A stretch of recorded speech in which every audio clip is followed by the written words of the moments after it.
Welcome to your mid-year check-in, okay? We are halfway through 2024, and I am stoked. I'm feeling really, really good about just everything that's happening, and I want you to feel equally as good. And I think a lot of people struggle a little bit in July because the idealism of summer, where everything is perfect in summer and you don't have to do anything as you get older, has to fade a little bit because you're not off for the summer, most of us at least, and all responsibilities don't just stop in the summer.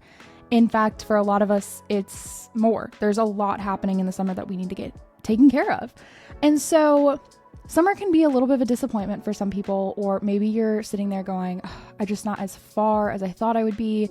I don't really know what I'm reaching for anymore. All of the motivation from New Year's Day is definitely gone by now. Let's be so honest. So anyways, we're going to do a little check-in. We're going to do a little halfway through 2024 reset to make sure that we're still moving forward. We're moving the needle in our life, okay? This is going to be so good. You're going to love it.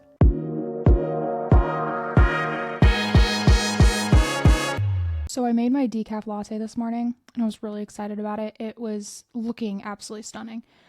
And I did a double shot and I was like, this is just going to be delicious. Well, plot twist, I got coconut milk because I was like very intrigued by coconut milk. I feel like I haven't given it a good shot. So I decided I was going to do coconut milk. And turns out the coconut milk that I got from Trader Joe's is coconut creamer. Okay. So I put a little bit of my creamer in there. And then I put what I thought was coconut milk in there with my double shot. And I took a sip and I was like, ugh. It was like sugar, like just pure sugar. And I was like, absolutely not. This is never going to work. So I put it in a little container, in a cold brew container back in the fridge. And now as I make coffee throughout the week, I'll just pour a little bit of this like creamer concoction apparently that I made in. So anyways, we have water. All of that to say, we're drinking water right now. And that's a little bit of a disappointment just because I was expecting to be drinking my raspberry latte. But you know what? We're rolling with the punches. We're just going with it, okay? So anyways, as you heard from the intro, we are doing a little mid-year reset, a little mid-year check-in, if you will. And I'm really excited about this. I think it's going to be the best half of the year. I was sitting in a meeting and one of my coworkers was like, well, it's all downhill from here. And I was like, that's so depressing. Why would you say that? And he was like, no, like it's easy from here. Like we just roll. We laid the foundation. We've climbed the mountain for the first half of the year. Now we get to just coast. And I was like, definitely would not have taken it that way. But okay, like I like the thought process. And it is absolutely bonkers. Yes, bonkers. We're using that word because that's how crazy it is. That we're halfway through 2024. What? In some ways, I feel like we really just started. But in others, I'm like, no, that tracks. A lot has happened. A lot has happened in the last 6 months. So yeah. Oh, a life update because I didn't give it to you before we get into all the good stuff. I started a little part-time job working with our church and it is so fun. I'm absolutely obsessed with it. And I'm very, very grateful because it's doing stuff that I absolutely love to do. Anyways, I'm working at the church now, just part-time, just doing little projects here and there for them. But it is so fun. And I'm very, very grateful for it. So I feel like that has to be mentioned because I haven't told you guys that yet. So yay. Let's get into it now though, for real. All right. So I really, really love doing this and I encourage you to do this. Take like 20 minutes. It does not need to be a long time at all. Take 20 minutes and write down things that have happened in the last 6 months. Because sometimes time seems to just fly by us. And if we don't pause to reflect on things that have happened, whether things we need to celebrate, things we need to mourn, challenges that pushed us, areas we grew, whatever. Take time to literally just write down things that happened. Not even necessarily goals you met or places that you failed, whatever. Just like life that occurred. What happened? And pro tip for this, if you're doing this, I love to look through my photos while I'm doing this because it's just really helpful reminder of times that I may have forgotten already. And it's crazy how much you'll be like, oh my gosh, I remember doing this, but I did not realize that I did this 6 months ago or 3 months ago, whatever. It's really, really good. And having just a list of, wow, I did that for the past 6 months is empowering. It is empowering. And even if the things on there are not great, or if you lost a loved one or lost a job or had to, deal with some crisis, you can look at that and be like, wow, like I am literally processing this massive thing in my life, and I'm moving forward like in the direction that I still need to go. It's just really, really empowering to sit down. So my first tip for you is reflect on the last 6 months, but not in like a cheesy, like meditative way, but like tangibly. Like sit down, write what you did the last 6 months, and figure out where you went right and where you went wrong. Because if there's absolutely nothing that you did for the last 6 months and you've only watched Netflix or even read books or whatever, hey, maybe it's time for the next 6 months to live a little more, you know what I mean? Do a little bit more. But if you're also looking at it and you're like, wow, I accomplished XYZ, and that really changes things for me. I got a new job, or I had to move to a new location. Well, then you need to adjust for the rest of the year. Maybe you find out that you're pregnant or something. Like that massively changes where you're going. And if you don't take time to evaluate all of that, you're just going to keep circling. Okay?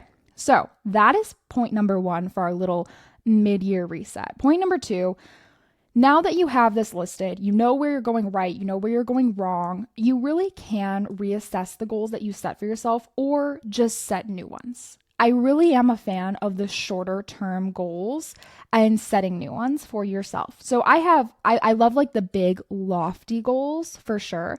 And then I love like every couple of months goals. I struggle with the year to 5-year goals because I think too much changes within them. So your big lofty goals, that's like your passion, your purpose. That's so much of who you are, the direction you're going. And that's good to reassess for sure. But that's also probably not going to change as much. Like even if it's like, all right, make $1 million. That's one of your lifetime goals. Okay, well, that can stay in place, but all of the avenues to get to that goal maybe are moving or changing or shifting, or maybe the timeline for the goal. You know what I'm saying? It's just adjustable. So I love the big dreamy goals, but then, taking time to set the SMART goals, which again, I love a good SMART goal. The SMART goal is specific, measurable, achievable, relevant, and time-bound. Or timely. I think timely makes more sense there. I don't know why this list says time-bound because whatever. Anyways, so when you're setting your new goals, just make sure it's really, really specific for the next 6 months, what you're doing, and that you can track with it, and that it is something that's actually possible. Like if you're a college student, are you going to make $1 million in the next 6 months? Maybe not, just truthfully. And, if you're trying to work on motherhood and you're like, oh, I want to make $1 million in the next 6 months, and you have 5 kids, is that relevant? Probably not. Could be cool, but it's not relevant.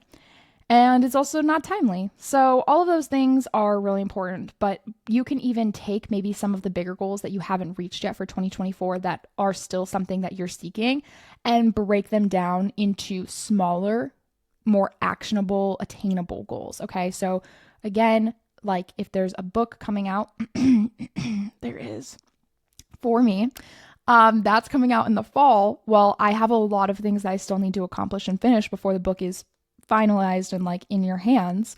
So all of those littler things are now my goals, and they're building up to my big year goal. Okay.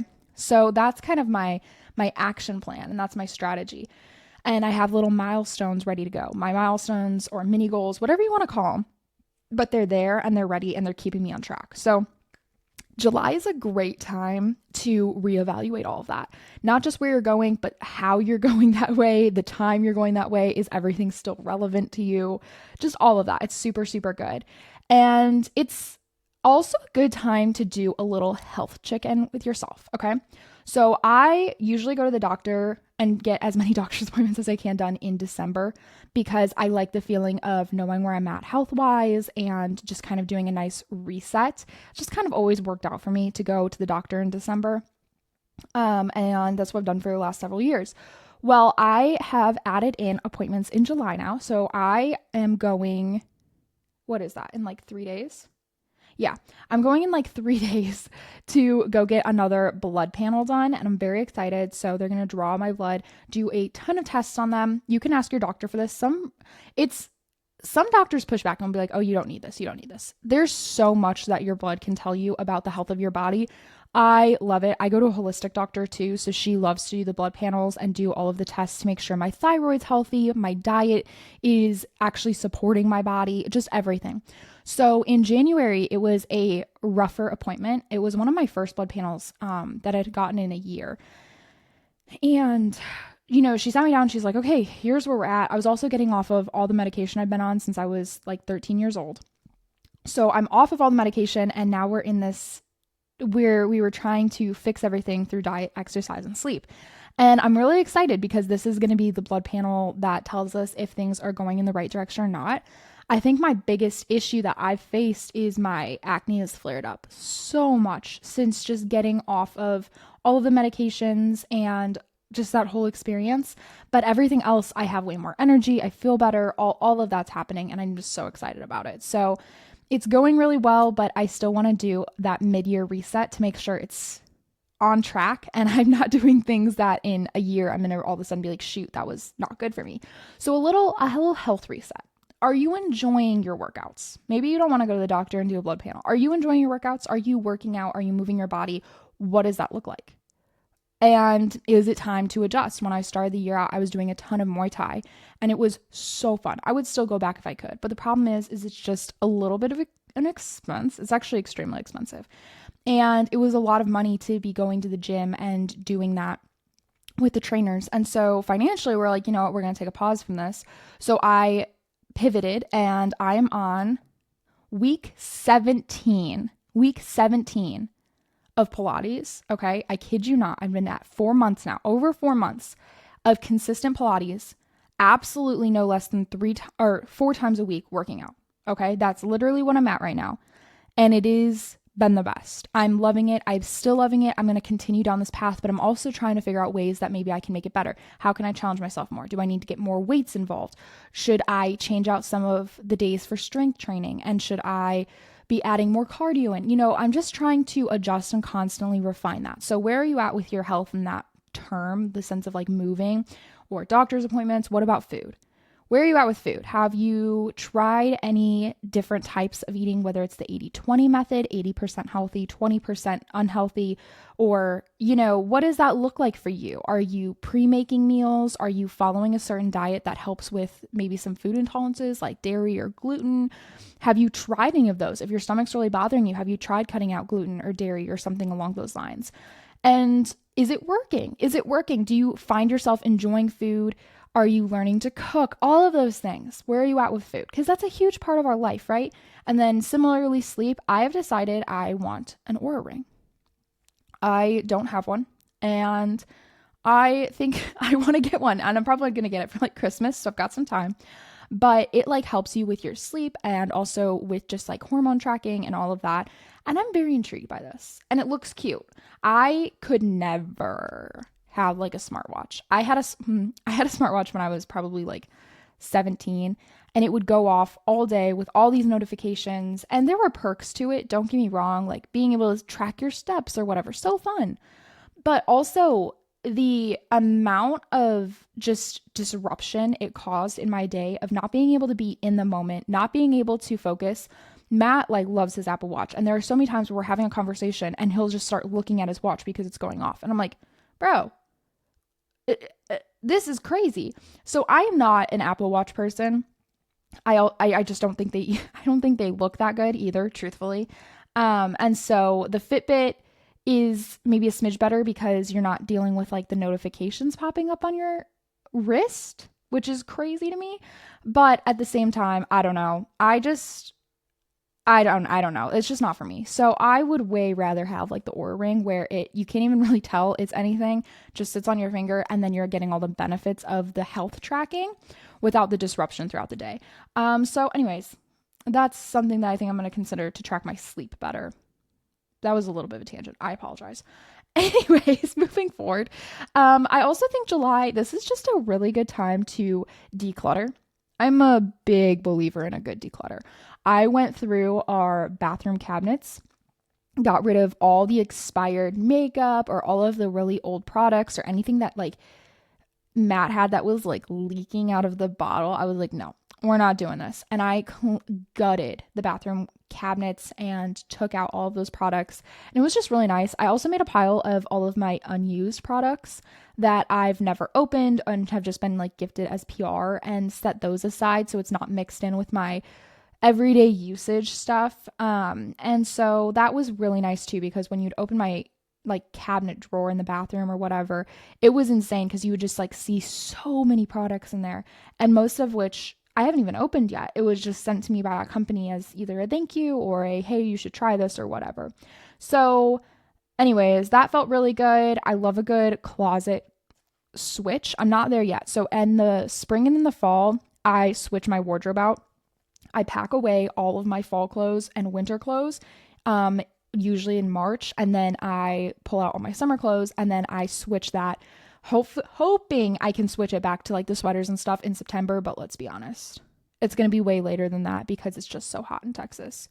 So anyways, that feels really, really good to just kind of go through your clothes, make sure you still like everything that's in your closet, you're enjoying it, and that's really nice. I also love a good digital decluttering. That's going to be when you are taking your emails and you're going to reorganize your folders, or maybe you're going to start your folders. If you don't do an inbox clean out, girl, you got to. Okay. So what I do is I have folders in my emails, and they're for everything. Tank has a folder in my email for all of his vet or daycare stuff. We do sometimes send Tank to daycare because we'll both be gone for like the entire day, and he loves daycare so much. So I send him to doggy daycare. Anyways, so I will take all of my emails, and everything has like a specific folder, and my inbox at the end of the day is always at 0.